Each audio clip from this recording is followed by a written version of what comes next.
Aujourd'hui, on voit une nouvelle invocation, normalement connue, grande musulmane, et apprendre, et c'est la meilleure formule à utiliser pour demander pardon à Allah subhanahu wa ta'ala. Celle-ci, la suivante. Allahumma anta rabbi, la ilaha illa ant, khalaqtani wa ana abduk, wa ana ala ahdika wa wa'dika ma stata'at. A'udhu bika min sharri ma sana'at. أبوء لك بنعمتك علي وأبوء بذنبي اغفر لي فإنه لا يغفر الذنوب إلا أنت. Ce dua, il est dans l'authentique de l'imam al-Bukhari rahimahullah. Il signifie: Ô Seigneur, tu es mon Dieu, il n'y a d'autre divinité que toi. Tu m'as créé et je suis ton serviteur. Je me conforme autant que je peux à mon engagement et à ma promesse vis-à-vis de toi. Je me mets sous ta protection contre le mal que j'ai commis. Écoutez, je me mets sous ta protection contre le mal que j'ai commis. Je reconnais ton bienfait à mon égard et je reconnais mon péché. Pardonne-moi, car il n'y a que toi qui pardonnes les péchés. C'est pas trop beau, franchement? Très bien. Soyez attentifs. Cette invocation est considérée comme la meilleure invocation pour demander pardon. Cette invocation est considérée comme la meilleure invocation pour demander pardon. Le prophète alayhi salatu wassalam a dit à son sujet: quiconque prononce ces paroles avec certitude en se couchant et meurt lors de cette nuit entrera au paradis. Je répète, quiconque prononce ces paroles avec certitude en se couchant et meurt lors de cette nuit entrera au paradis. Et il en est de même pour celui qui les prononce en se réveillant. Samira, ça va? Il meurt, il va. Il meurt, il va au paradis. Elle est également sur la formule maîtresse du pardon. Formule maîtresse du pardon. Sayyid al-Istighfar. Quand vous dites Rabbi, la ilaha illa ant, il n'y a d'autre divinité que toi. Serviteur d'Allah, renaît le tawhid al-Rubiyya, la série d'Allah. Allah tabaraka ta'ala est le créateur, le poilleur, celui qui a la vie qui donne la mort.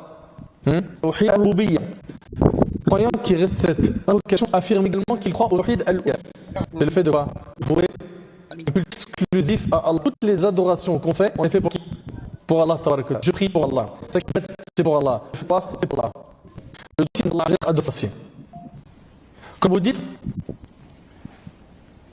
Khalaqtani wa ana abduk. C'est ce qu'on dit, non? Tu m'as créé et je suis ton serviteur. Le croyant affirme que c'est Allah Azza wa Jal seul qui les suit dans la mesure où Allah a créé le fils d'Adam que pour qu'il adore. Khalaqtani wa ana abduk. Ensuite, wa ana ala ahdika wa wa'dika mastata'at. Je me conforme autant que je peux à mon engagement et à ma promesse vis-à-vis de toi. Le croyant affirme qu'il croit en l'engagement qu'Allah subhanahu wa ta'ala a conclu avec son serviteur et dans lequel il fixe des obligations et des interdictions. Allah tabaraka ta'ala promet à ses serviteurs que s'ils remplissent leur engagement, Allah ta'ala leur accordera le paradis en récompense. Donc le serviteur promet à Allah Azza wa Jal de remplir son engagement et il atteste la promesse d'Allah subhanahu. Il confirme sa croyance en la promesse d'Allah Azza wa Jal. Wa ana ala ahdika wa wa'dika mastata'at. A'udhu bi dam laa dégg. dam laa dégg. yaa ngi xool nga ma nga tourné waa gis naa ba ñëw. léegi foo jàngee wala mu nekk Kër Massar école bula boobu mu nekk mu nekk si Kër Massar waaw. si ban côté Kër Massar. si affaire lii nii pour fay sànq mi ne waaw. daaw. ñu ko sa ngay waaw ba ñu reeru fan. ñu dañ ñëw julli. dañ ñëw julli. soo ñëwee waaw après nga toog fee. soo toogee fee naa jël si ñu dem. daa jël si ñu dem waaw su ma réeree ba pare naa jël si ñu dem. ma xaar dama julli ko dama nga rees la après nga jël si ñu dem mën naa jàpp dem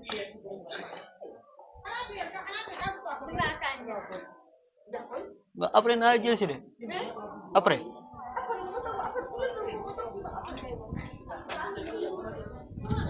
Min sharri ma sana'tu, je me mets sous ta protection contre le mal que j'ai commis.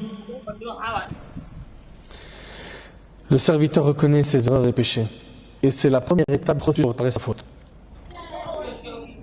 Toi qui veux aller vers Allah subhanahu wa ta'ala, améliorer ta relation avec Allah subhanahu wa ta'ala, toi qui veux te racheter auprès de ton Seigneur, la première étape, c'est que tu reconnaisses tes fautes.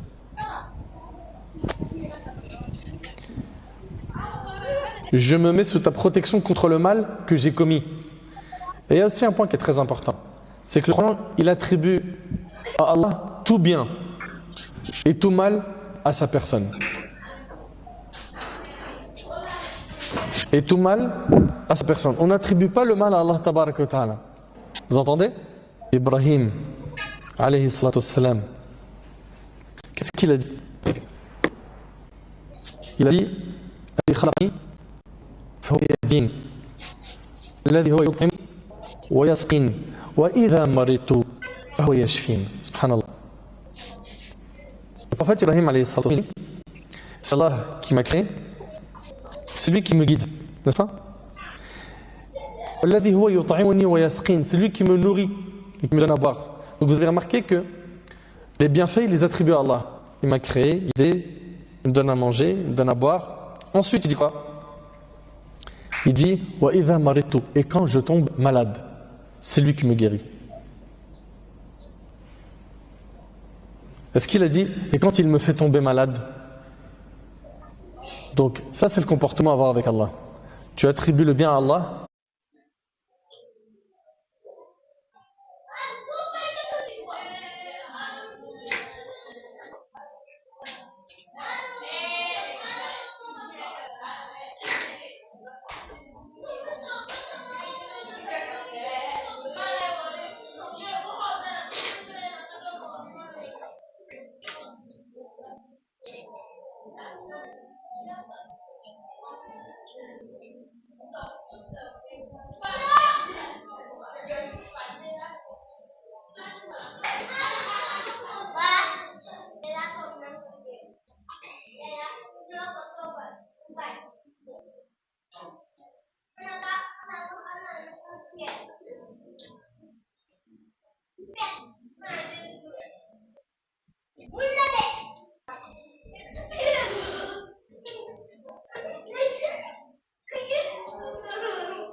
Dem leen jël.